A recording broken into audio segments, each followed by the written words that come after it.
What's going on, MMA fans? I'm back to do my Strikeforce Playboy Mansion 2 predictions taking place on September 20th. Going to be a solid card. Going to work my way from the bottom of the tentative, the way that this is set up, the order of the main card. Work my way from the bottom all the way to the top. First fight of the night, Michihiro Ishida taking on Justin Wilcox. Wow. Michihiro Ishida, talented wrestler, great cardio. He is the Energizer Bunny version of Sean Shirk.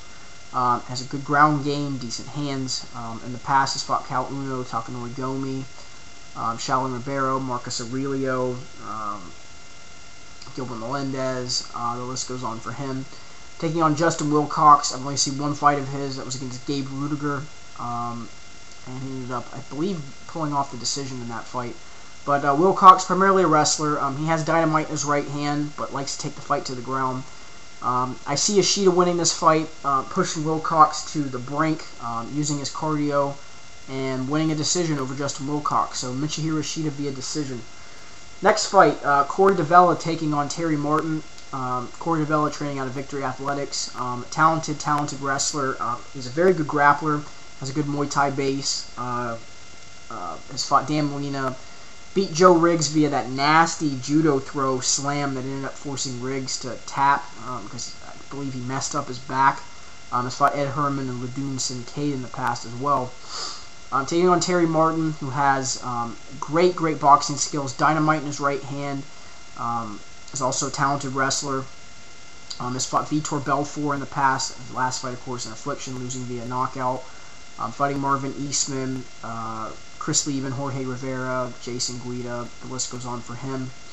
I see Terry Martin trying to avoid going to the ground with Corey Davella, trying to keep it standing, use his boxing skills, and trying to outstrike Corey Davella. And I see Terry Martin winning a close split decision. I think this is going to be a close fight, but I see Terry Martin getting the edge. Next fight, non-title fight, Josh Thompson taking on Ash Bowman. Josh Thompson, of course, training out of AKA. Talented wrestler. Great cardio. Has very talented striking skills. And he's a very good grappler as well.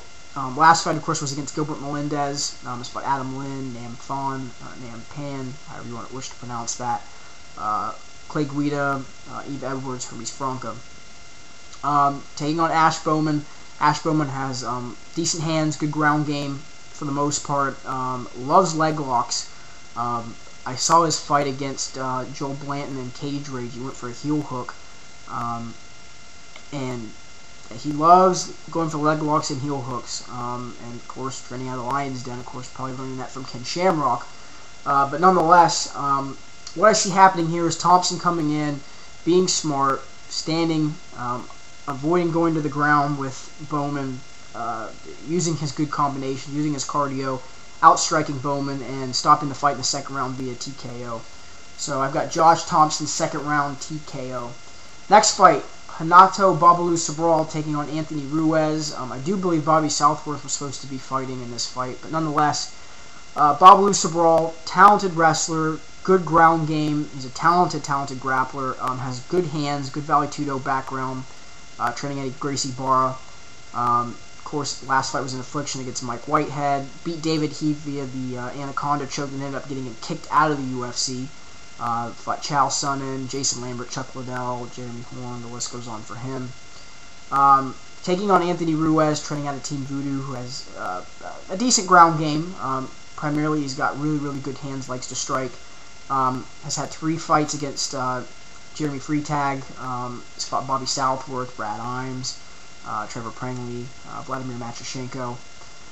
The way I see this fight going is Babalu controlling every aspect of this fight, being able to withstand Ruiz on the feet, get Ruiz to the ground, control him on the ground, look for submission attempts. I think Ruiz will be able to survive for the most part. But I'm going to go with Babalu via a third round submission. I think he's going to be able to pull a submission on Ruiz and make him tap. Alright, on to the main event. Kazuo Masaki against Joe Riggs.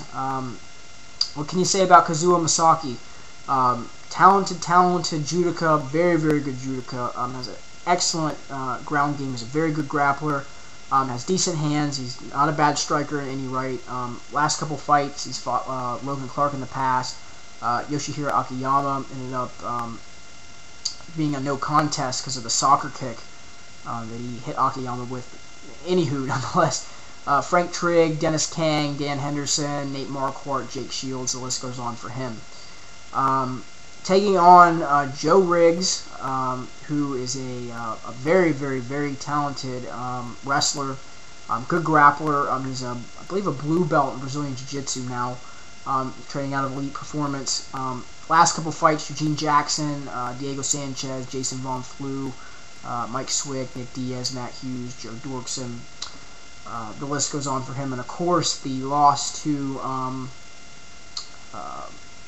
Corey Davella via that judo throw that we talked about earlier in this predictions video. But nonetheless, the way I see this fight going, I see Joe Riggs trying to impose his will, trying to push the pace, but I see Misaki coming back, throwing some good combinations, and I see this fight going back and forth until the third round, and I think Riggs has shown in the past that he gasses. I think he's going to gas. I think Misaki's going to catch him in a mistake, and Misaki is going to either TKO him on the ground or get the decision. So I'm going to go with Kazuo Misaki, either via third round TKO or decision.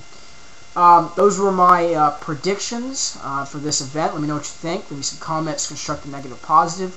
Hopefully I will be back the night of or the night after to do my review video. And as always, you guys, have a great day.